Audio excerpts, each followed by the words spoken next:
Chapitre 9. La dissolution de la société. Premier point, les causes de dissolution de la société. Si tu crées une société pour une durée déterminée, elle meurt automatiquement à la date prévue dans les statuts. Tu peux éviter ça en décidant de prolonger ta société. Par exemple, si ta société elle est créée pour 10 ans et que tu veux la continuer, eh bien tu décides de la prolonger avant la fin des 10 ans. En clair, tu fais une assemblée générale extraordinaire pour décider de la prolongation de la société. Si l'objet social de ta société est réalisé ou éteint, ta société meurt aussi. On dit que l'objet social est réalisé quand l'objectif pour lequel la société a été créée est atteint. Par exemple, si ta société est créée pour construire un immeuble et que l'immeuble est terminé, eh bien l'objet est réalisé. On dit que l'objet est éteint quand il est impossible de poursuivre l'activité prévue. Par exemple, si ta société de pêche ne peut plus pêcher parce que la zone de pêche elle est fermée, l'objet il est éteint. Donc en clair, l'objet social, c'est la raison de vivre de la société. Et s'il n'y a plus d'objet social, la société, elle meurt. Faire une société, c'est signer un contrat. Si ce contrat de société est annulé, la société meurt. On dit que la société est annulée. Cette annulation, elle n'est jamais rétroactive. Ça, c'est pour protéger les tiers.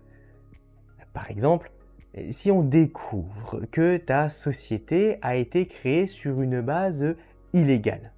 Par exemple, ceux qui ont signé, ils n'étaient pas vraiment consentants.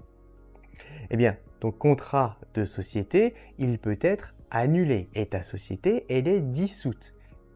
Mais on n'annule pas les contrats qui ont été conclus entre la société et les tiers.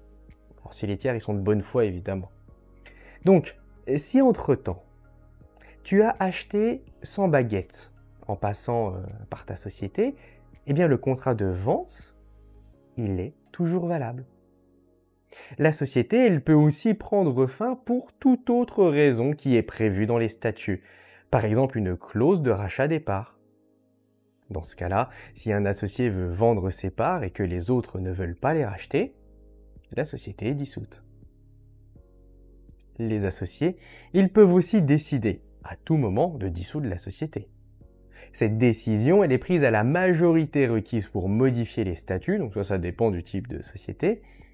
Par exemple, si les associés d'une SARL décident de se séparer, ils peuvent voter pour dissoudre la société.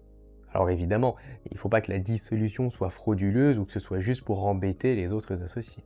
Il faut une raison légitime et valable quand même. Enfin, si toutes les parts sociales se retrouvent entre les mains d'une seule personne alors que la loi dit qu'il faut au moins 2 associés, puisque dans certains cas c'est obligatoire, la société n'est pas tout de suite dissoute, mais si cette situation illégale n'est pas régularisée dans un délai d'1 an, tout intéressé peut demander la dissolution en justice. Pour faire simple, si tu te retrouves à avoir toutes les parts d'une société anonyme, par exemple, tu dois vite trouver un autre associé, sinon n'importe qui peut aller voir le tribunal pour te faire fermer ta société. Parce que dans une SA, une société anonyme, il faut que vous soyez au moins 2 associés. Hop hop hop! Si cette vidéo te plaît, sache qu'elle est issue de ma formation sur le DCG-DSCG. Sur cette formation, tu y retrouves toutes les vidéos de tous les cours, mais aussi tous les cours en audio et en PDF. Et puis évidemment, tout est mis à jour régulièrement. Et puis c'est même pas tout.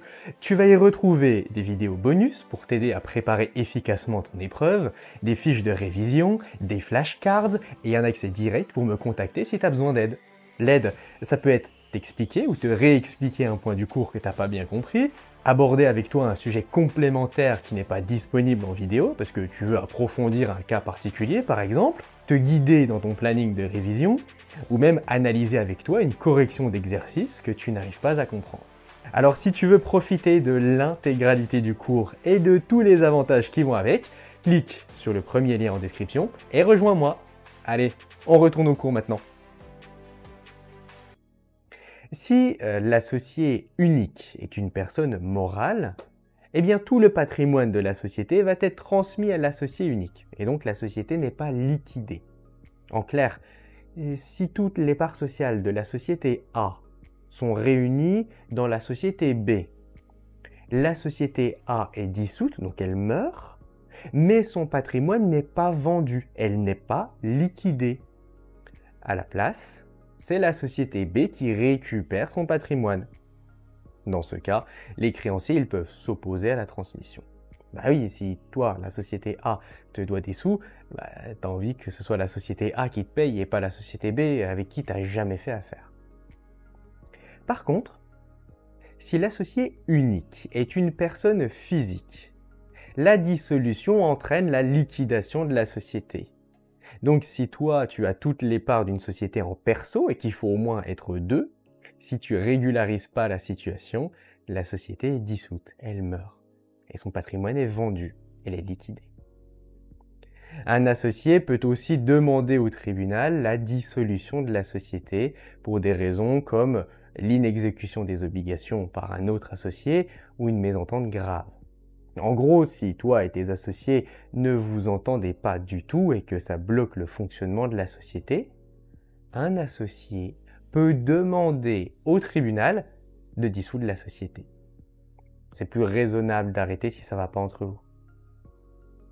Quand une société est en état de cessation des paiements et que le redressement est impossible, le tribunal peut ordonner sa liquidation judiciaire, ce qui entraîne sa dissolution.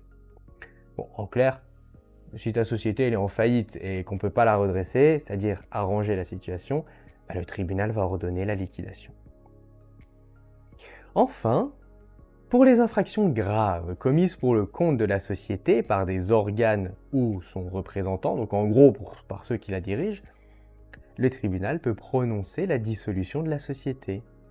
En clair, si ta société elle est reconnue coupable de fraude fiscale grave, le tribunal peut ordonner qu'on la tue. Point suivant, les causes spécifiques à certains types de sociétés. En plus de tout ce qu'on a dit, tu dissous une société civile si ça fait 1 an qu'elle n'a pas de gérant, si le gérant est révoqué, donc viré, et que les statuts prévoient que dans ce cas on tue la société, on la dissout, ou bien si un associé devient interdit d'être associé ou incapable d'être associé, soit parce qu'il a été condamné en justice, soit parce qu'il n'est plus en pleine possession de toutes ses capacités. Tu dissous une société en non collectif si un associé décède, le gérant est révoqué, ou un associé devient interdit d'être associé ou incapable d'être associé. Mais dans ce cas-là, vous pouvez prévoir dans les statuts que même dans ces 3 cas-là, la société en non collectif continuera d'exister. Tu dissous une société anonyme si elle a moins de 2 actionnaires, si son capital est inférieur à 37 000 € ou si ses capitaux propres sont inférieurs à la moitié du capital social. On en parle dans un prochain cours. Tu dissous une SARL si elle a plus de 100 associés ou bien si ses capitaux propres sont inférieurs à la moitié du capital social. Idem pour une société en participation, tu la dissous si elle a plus de 100 associés ou si ses capitaux propres sont inférieurs à la moitié du capital social.